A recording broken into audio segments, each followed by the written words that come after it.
Hello बच्चों, welcome to Ashish classes. आज का हमारा टॉपिक है हेनरीज लॉ। तो चलिए हम लोग हेनरीज के लॉ को समझ लेते हैं और उस हेनरीज लॉ के हमारे डेली बेसिस पे क्या क्या यूजेस हैं, आइए उसको डिस्कस करते हैं। तो सबसे पहले हम हेनरीज लॉ की अगर बात करते हैं तो Henry's law is a gas law. जो हेनरी का लॉ है वो एक क्या है, गैस लॉ है, which states that at the amount of gas that dissolve in a liquid is directly proportional to the partial pressure of that gas above the liquid when the temperature is kept constant। ठीक है, तो यहाँ पर ये हमारा क्या था, Henry's law था। अब इसको एक डायग्राम के माध्यम से हम लोग समझते हैं।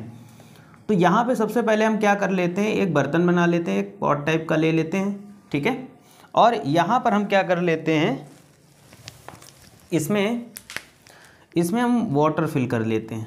ठीक है, ये वाटर फिल कर लेते हैं। ठीक, ये वाटर है, इसको हम लिख लेते हैं वाटर। और यहाँ पर गैस है कार्बन डाइऑक्साइड। ठीक है, कोई भी गैस ले लेते हैं। तो हेनरी का नियम ये कहता है, हेनरीज लॉ ये कहता है कि जब भी किसी सॉल्यूशन में हम क्या करेंगे, गैस को डिजॉल्व करते हैं, मतलब जितना इसके ऊपर प्रेशर लगाएंगे उतनी ही गैस इस लिक्विड में या इस सॉल्यूशन में क्या होगी, डिजॉल्व होगी। ठीक है, वही यहाँ पर बताया गया, the amount of gas that dissolve in a liquid, यानी that the gas that dissolve in a liquid directly proportional to the partial pressure of gas above the liquid when temperature is kept constant. ठीक है, तो यहीं पर ये दिया गया P proportional to C, यहीं से आता है। मतलब क्या होगा कि जितना, देखो इस यहाँ पर हमने कोई गैस ले लिया और यहाँ पर ले लिया क्या, कोई लिक्विड ले लिया, तो इस गैस के ऊपर यहाँ पर इस पर जितना प्रेशर हम करेंगे, जितना प्रेशर इस पर क्या करेंगे हम हाई करेंगे, उतनी ही गैस की सॉल्युबिलिटी इसमें क्या होगी, ज़्यादा होगी। ठीक है, और जितना प्रेशर कम करेंगे उतना ही क्या होगा कि गैस की जो सॉल्युबिलिटी हो जाएगी वो क्या हो जाएगी, कम हो जाएगी। तो हेनरी का लॉ यही कहता है कि जितना हम यहाँ पर किसी लिक्विड में अगर हम गैस, ये गैस है और इस पर जितना हम प्रेशर लगाएंगे तो गैस की सॉल्युबिलिटी यहाँ पर उतनी ज़्यादा होती चली जाएगी, यानी P प्रोपोर्शनल टू C। और जब यहाँ पर प्रोपोर्शनल हटेगा तो KH आएगा, ये KH का है, तो KH ये हेनरी कांस्टेंट है।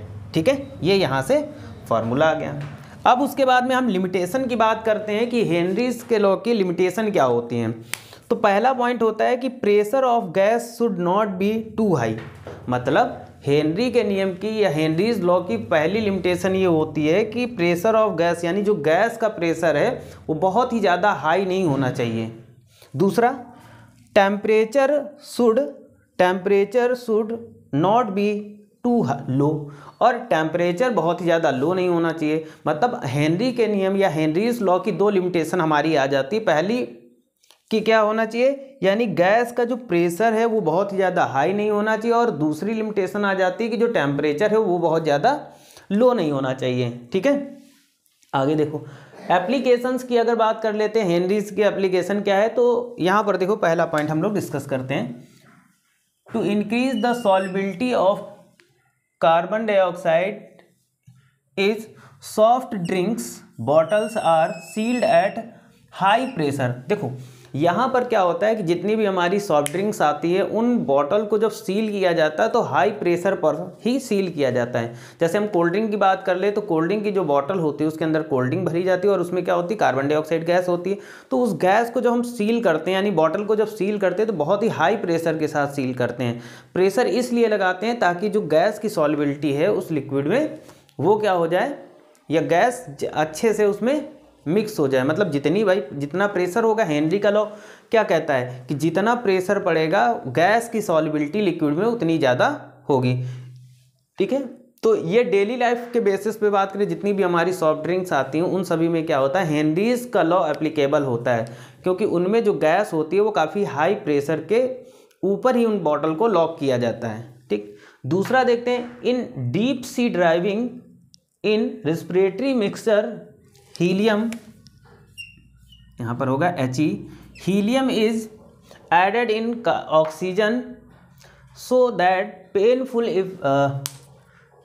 Effects may be reduce on driver comes at the surface. देखो जो हमारे क्या होते हैं कि सी ड्राइविंग मतलब जो लोग क्या करते हैं समुद्र के अंदर गोताखोर होते हैं, जो समुद्री गोताखोर होते हैं, या फिर देखा होगा जो स्कूबा ड्राइविंग वगैरह करते हैं, जो पानी के अंदर जा करके ड्राइविंग वगैरह करते हैं, तो वो जो गैस का सिलेंडर ले जाते हैं तो अपने पीठ पे जो गैस का सिलेंडर भरते हैं उसमें क्या होता है ऑक्सीजन होती, लेकिन ऑक्सीजन के साथ में वहाँ पर क्या मिला दिया जाता है, वहाँ पर उसमें हीलियम गैस भी मिलाई जाती है। हीलियम गैस क्यों मिलाई जाती है? हीलियम गैस इसलिए मिलाई जाती है ताकि जब जो ड्राइवर होता है, सी ड्राइवर होता है यानी समुद्री गोताखोर होता है, वो जब ऊपर की ओर आए, मतलब गहराई से जब ऊपर की ओर आए, तो उसके जो उसको किसी भी प्रकार का कोई पेन ना हो। अगर वो खाली ऑक्सीजन का सिलेंडर ले जाता है और जब वो ऊपर आएगा तो उसको बहुत ही ज़्यादा पेन होगा और हो सकता है बहुत सारी प्रॉब्लम्स हो जाएं। इसीलिए क्या करते हैं कि हीलियम गैस भी मिला लेते हैं उसमें। हीलियम क्या करता है कि उस ऑक्सीजन को मॉइस्ट कर देता है, ठीक है, और जब मॉइस्ट कर देता है जिससे ब्रीथिंग करने में आसानी होती है, और जब ड्राइवर ऊपर आता है यानी समुद्री गोताखोर जब ऊपर आता है तो उसको किसी भी प्रकार का कोई पेन नहीं होता और आसानी से बाहर आ जाता है। तो यहाँ पर भी हमारा क्या होता है, हेनरीज लॉ एप्लीकेबल है, ठीक है। Exchange of O2 and CO2 in blood of lungs is based on Henry's law. देखो अगर हम लंग्स की बात करते हैं तो लंग्स में जो क्या होता है कि हमारी ऑक्सीजन और कार्बन डाइऑक्साइड दोनों एक्सचेंज होते हैं। मतलब जब पूरे बॉडी से ब्लड कहाँ जाता है, हमारे हार्ट में जाता है, हार्ट से लंग्स में जाता है, तो लंग्स से कार्बन डाइऑक्साइड आउटपुट कर दिया जाता है बाहर की ओर और ऑक्सीजन ले लिया जाता है, ठीक है।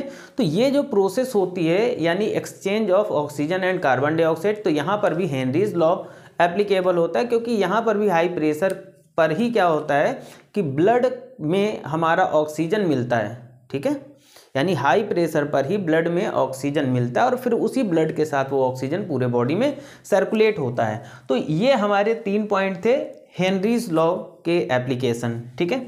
तो आई थिंक सबको समझ में आया होगा हेनरीज लॉ है क्या, इंपॉर्टेंट है हमारे बोर्ड के लिए, बोर्ड एग्जाम के लिए।